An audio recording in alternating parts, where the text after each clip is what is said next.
Last time we made a discovery, what the world calls deduction, the method of Sherlock Holmes, the tool of the great detective, is not deduction at all. It is abduction, the reasoning from anomaly to best explanation. But that raises a question. If abduction is the detective's method, then what is deduction? And why does it matter? Today, we find out. Welcome back to Deductive Minds. I'm glad you're here.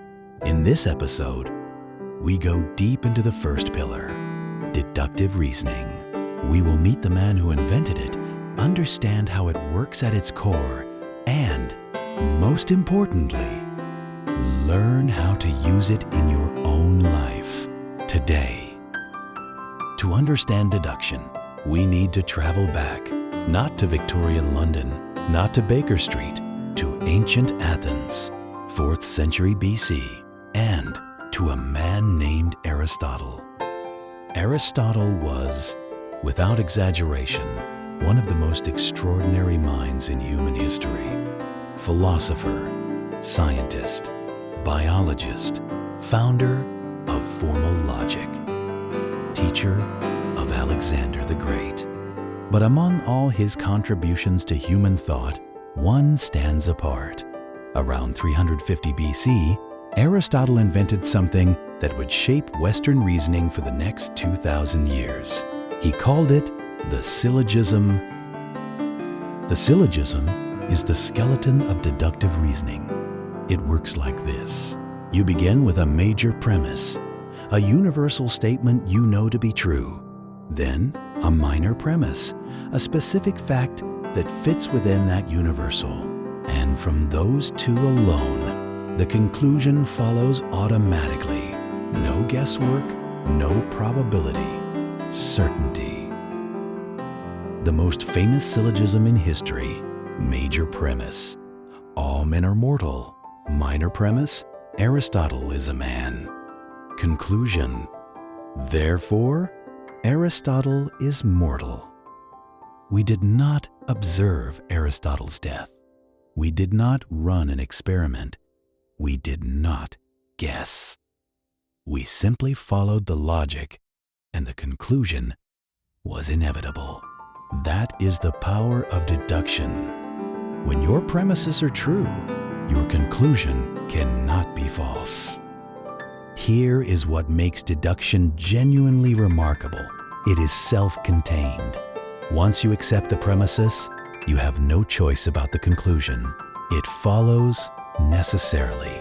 Like the keystone of an arch, remove one premise and the structure falls. Keep both, and nothing in the universe can make the conclusion false. This is why mathematics works. This is why formal logic works. This is why computer code works.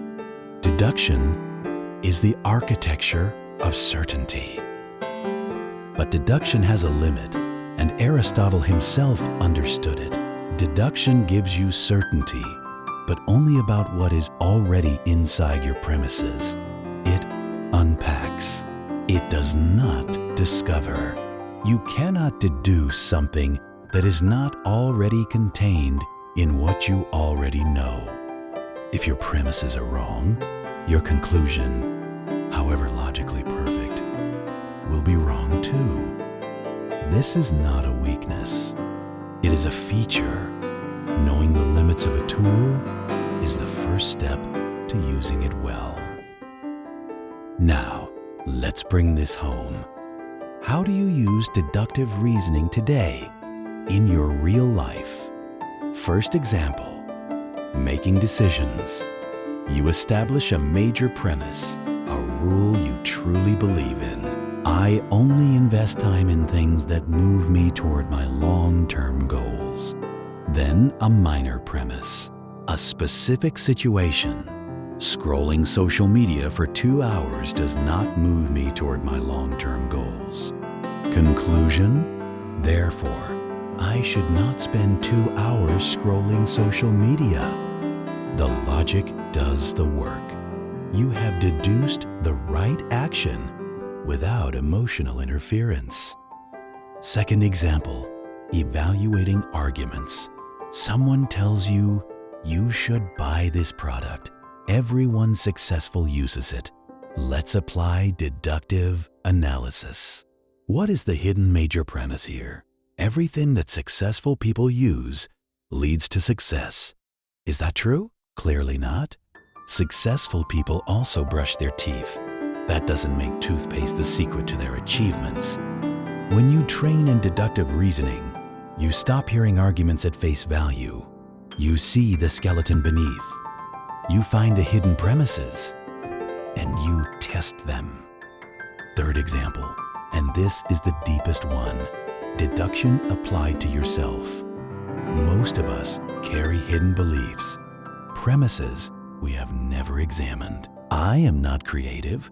People like me don't succeed in this field. Changing is too hard at my age. These are premises, and from them we deduce, unconsciously, the shape of our own lives. But premises can be questioned. Premises can be wrong.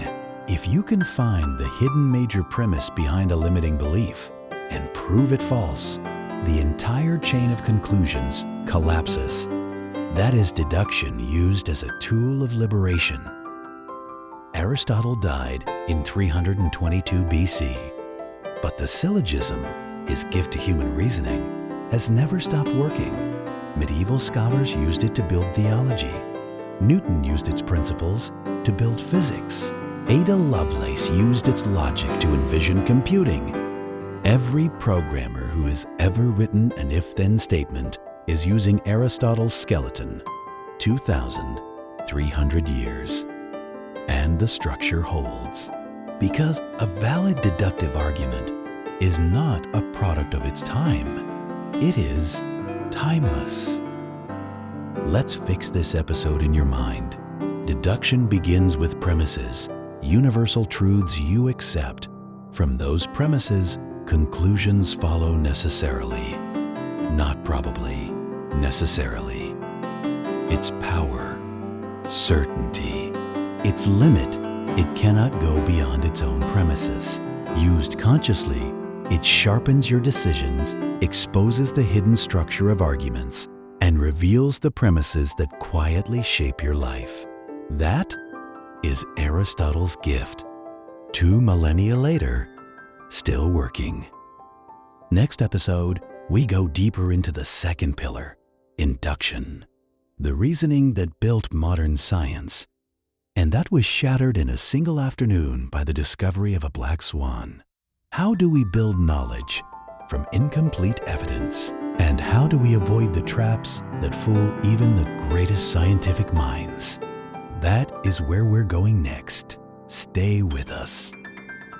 Thank you for watching this episode of Deductive Minds. If this way of thinking interests you, if you want to build a sharper, more precise, more powerful mind, then you already know what to do. Subscribe to the channel so you never miss an episode. Leave a like if this video gave you something to think about. It helps more people find this work, and it means more than you know. And hit the bell, because the next piece of the puzzle is coming soon. Until then, reason sharply, observe precisely, think deeply. Deductive minds. Reason sharply, observe precisely, think deeply.